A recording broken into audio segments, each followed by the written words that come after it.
Buildings we work from, stores we shop at, or the roads we use are things we may not notice every day, but are needed to sustain our livelihoods.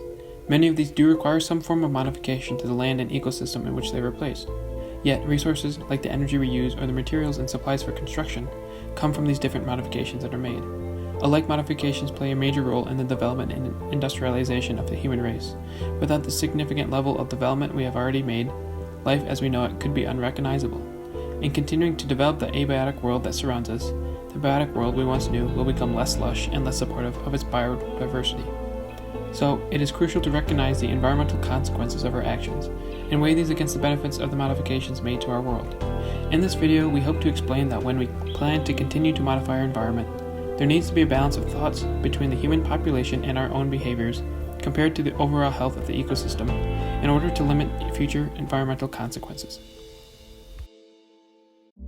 With this goal in mind, what may be considered a human modification to some might not be to others. We classify human modification as any significant creation or action that contributes to a physical environment. This mainly includes factories, power plants, large cities, road systems, and deforestation. And if that wasn't enough, you can think about all the construction required to create a society on Mars as human modifications, because these will help to sustain human life. But prior to colonizing anything that will benefit the human race, it's best to understand the background of an environment that has a limited human interaction. Green space preservation is the concept that we should benefit from natural resources in the way that we would without any kind of human modification. A large trade-off with this is that we must consider that the expansion of humanity leads to the development of natural areas, which crosses out the innate benefits of that system and adds additional environmental strains. The natural landscape has innumerable benefits, but most of them can go unnoticed for decades. Cleaner air, natural shade and beauty, homes for other plants and animals, leading to a greater biodiversity in the area. All these are taken for granted, even though we rely on them so heavily. Trees are the single largest terrestrial carbon sink in the world. They are responsible for moving about half of all emitted carbon dioxide and converting it into a stable and non-hazardous solid carbon. In addition to this, natural forests currently produce 80% of the planet's oxygen, so as we continue to modify this natural land, we progressively lose more of the environmental benefits according to Houghton. As explained, green space preservation is important for local and global ecosystems to survive. However, in the past several decades, there has been exponential growth in the human population around the world. With more humans on Earth, there's a need for improved civilizations and more industrialization to sustain large populations. But this comes with an increasingly large environmental toll. The direct relationship between human population and local modifications means that with an increase in population densities can result in larger city developments and further modification of the native land.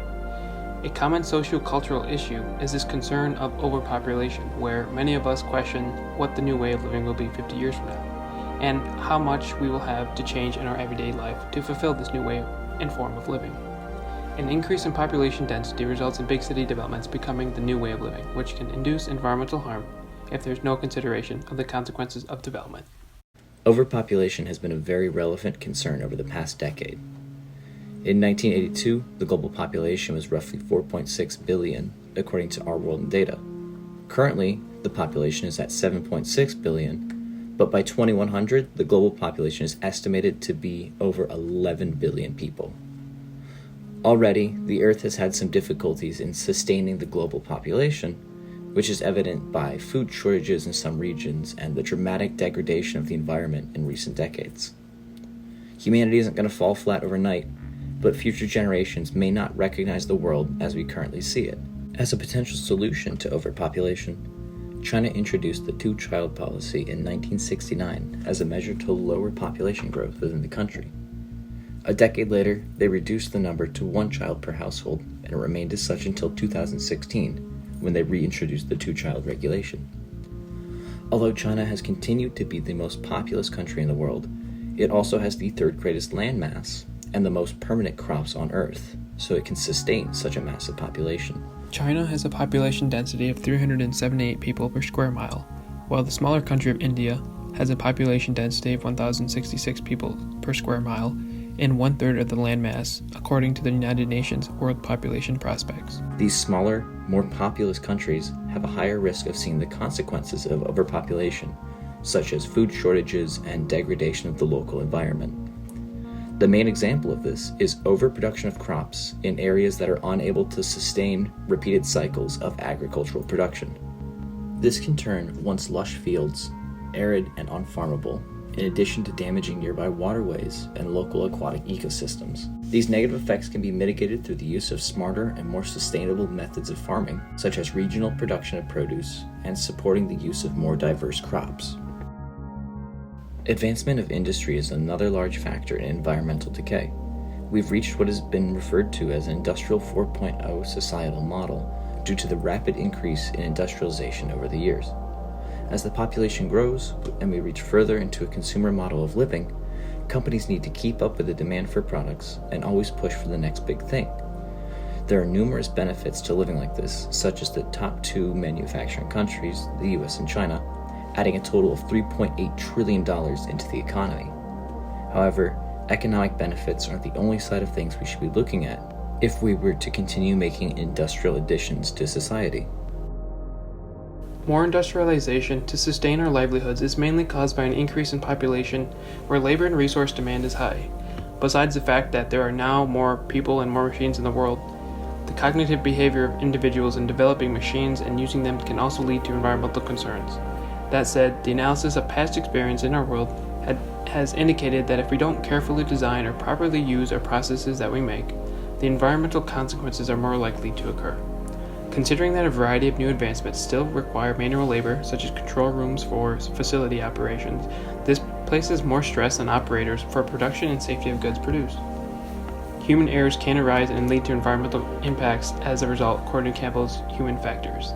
For example, in 1984, there was a Union Carbide in Bhopal, India, where a pesticide plant released 30 tons of methyl isocyanate, a highly toxic compound. Operators were so conditioned in hearing alarms go off in the plant, they did not pay close attention to an alarm that signaled for this hazardous waste. In 2010, there was a Deepwater Horizon offshore oil rig crisis, where an oil drilling rig exploded in the Gulf of Mexico. It was a combination of technological and human error where there was a failure to recognize the sign of trouble early on, and a failure to act quickly because, according to Roscoe, the, quote, rig crew did not activate the blow-up preventer until hydrocarbons had already flew by it, making this an entirely preventable scenario. As a result, over 3 million barrels of oil were released into the ocean, impacting 90% of corals examined nearby the accident, and increased the cardiotoxicity in the yellow and bluefin tuna from the oil, according to Bayer. As you can imagine, the additions to our industrial field involve uncertainty in the roles of humans using these innovations and lead to large amounts of waste in the environment as a result. Furthermore, according to the research of the impact of the electrical machines on the environment, there is a 3-step series in determining the environmental impacts of creating electrical machinery. Quote, the consumption of raw materials, the energy conversion needed to convert the raw materials into materials, and the machinery parts required in the actual manufacturing process, as well as the resulting waste. For instance, if we were to consider that the average mass of embedded material is about 15 kilograms per kilowatt, the study explains that this particular mass would result in a quantity of 30,000 tons of raw materials to create the electrical machinery with this output. These raw materials are referred to the most natural and unprocessed form of any material used to create a product, according to the Cambridge's dictionary definition. It may seem difficult to improve on our environmental effects, but there are several approaches we can use to strategize an effective reduction of our environmental impact. A design for the environment approach can help reduce similar environmental side effects caused when human modifications form products, as suggested by Cushman-Rosen. One idea from this includes finding an alternate energy mechanism to sustain a product. Manufacturing requires lots of energy regardless of what is used for energy. Instead of using natural gas and other natural energy sources to power these large facilities, it's actually possible to harness enough energy to power the same facilities, but instead using solar panels. Out of the 25 operational renewable energy projects, Apple showed 286 megawatts of a solar, quote, power voltaics generation coming online in 2017, and plans to develop 1.4 gigawatts of clean renewable energy in the future, according to a press release from Apple in 2018. This switch to 100% clean energy is seen in all of Apple's, quote, retail stores, offices, data centers, and co-located facilities in over 43 countries. However, solar panel usage for facilities means more land space needed, costly purchases, and small energy received from just one panel. But another part of this design for the environment is making a different product that fulfills the same function. Instead of building outward, engineers have been able to design vertical housing and vertical buildings, known as vertical urbanization. As mentioned earlier, we already have around 7.5 billion people on Earth, which by depleting the land by placing more houses seems more resource wasteful. Developing urban cities can reduce the area where humans impact the environment, thereby protecting the natural area elsewhere. For instance, instead of creating more neighborhoods, construction companies can create housing in a vertical fashion, which decreases the amount of extra resources needed to maintain each of the houses that are built. In addition, the construction industry has been able to design what they call green buildings, where these building styles specifically help reduce carbon, water, and energy waste compared to a normal building, according to Columbia University State of the Planet. From the recycled building materials to the building's air quality seems green for the residents and for their environment. Specifically, the MIT Sloan School of Management, quote, uses 42% less electricity than other comparable MIT buildings and 70% less energy for heating and cooling, for an annual savings of over $500,000. Therefore, an eco-friendly construction design serves the purpose of housing residents and also limits environmental impacts, even though it may be structurally different than the average building. The last part of a design for the environment approach is that we can use different materials or reuse similar materials to make the same product when building. Many industries have been trying to reuse aluminum, copper, and steel for future industrial construction purposes, according to the Institute of Scrap Recycling Industries. The energy conserved when reheating and reusing already made steel versus making brand new steel, quote, would be enough to power 18 million homes for an entire year. On top of that, reusing steel can reduce greenhouse gas emissions by 1,870 kilograms of carbon dioxide per ton of steel, and it conserves water that can be used to make brand new steel, as confirmed by Young and others. Another solution to improving human design and errors from the modifications we make is implementing more protocols and training. Even with an increase in industrialization, the Industrial 4.0 model is more than just technology advancing. It requires different styles of training so human errors can be avoided. Because it is one thing to qualify and educate an employee, but it is another to allow an employee to learn technology in a realistic situation before entering a factory. In particular, Shalak suggests a didactical learning approach for Industry 4.0 employees, where this type of training uses scenes to show real situations and problems from the participants' daily working lives, besides the theoretical input. This strategy aims to enhance employee decision-making and strives to lead a higher learning output while preventing human errors. In summary, even if humans fail to properly design and use the processes we make, there are still considerable trade-offs when trying to help the environment itself. Understanding that careful design, planning, and protocols may be one of the most important solutions for preventing the environmental impacts that will likely occur from careless design and human error. After all, industrial machinery and the humans working on them aren't perfect. When considering overarching solutions to regulate the modifications made to the environment, it's up to large companies to challenge their own narrative values. We're all a part of the global climate issue, which should really trigger different groups to create task-focused relationships as a form of a business cooperation. This would reestablish new agreements rather than continue alienated partnerships. One example of this is how there are improved viewpoint interactions from what were once two differently opposing sides of an issue of dams and their impact on the environment. This past October, environmentalists have now been teaming up with dam operators to harness their hydroelectric power, but also to decrease the environmental harms that come from dams themselves, like the Humer Dam, according to Stanford Woods Institute for the Environment.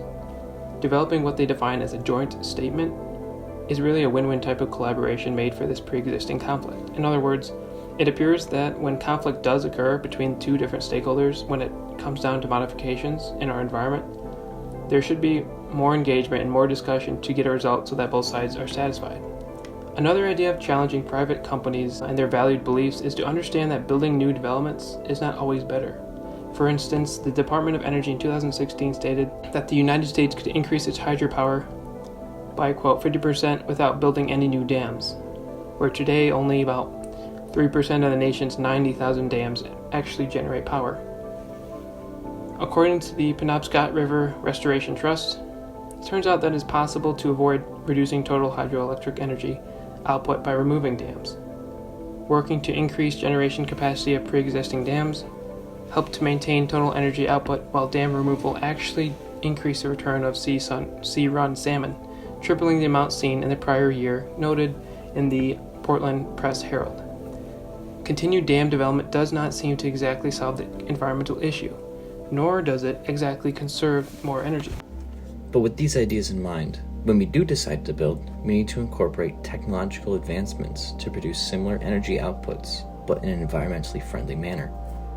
The Natal Energy Turbine Design Company, based in Alameda, California, has been designing new turbines to allow fish to safely navigate through the dams.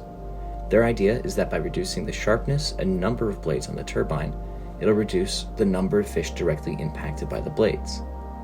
There are also other companies out there that are trying to decrease the level of oxygen depletion in the water downstream of these dams. So as you can imagine, many of these ways to prevent environmental harm from human modification starts with the values and beliefs of companies, communities, and ourselves, not to mention the government and other regulatory agencies. In the US, we have some government agencies that help to protect the environment by watching over companies and making policies that protect the land. The most notable agency is the EPA, which is tasked with protecting environmental and human health through the regulation of pollutant production and the availability of chemical compounds. They also have a role in several other ventures, such as public education and awareness campaigns, as well as grants to help state agencies in their efforts to reduce environmental pollutants. This has the ability to help reduce the damages done by environmental pollutants, but a lot of the agency's focus is on regulation and reaction. In conclusion, we must fully be aware of the consequences of our actions on the natural state of the world. This will help to understand the impact of our ever-expanding infrastructures. Because yes, there are a lot of us living on the planet, and we all require various advancements to sustain our livelihoods. Human modification requires a balance of thoughts for the people involved in designing and using these processes, and for overarching company, community, and governmental solutions. At the end of the day, working together should not hurt anything or anyone. It should contribute to manipulating human modifications now and in our future, as we only have one planet where we all call home.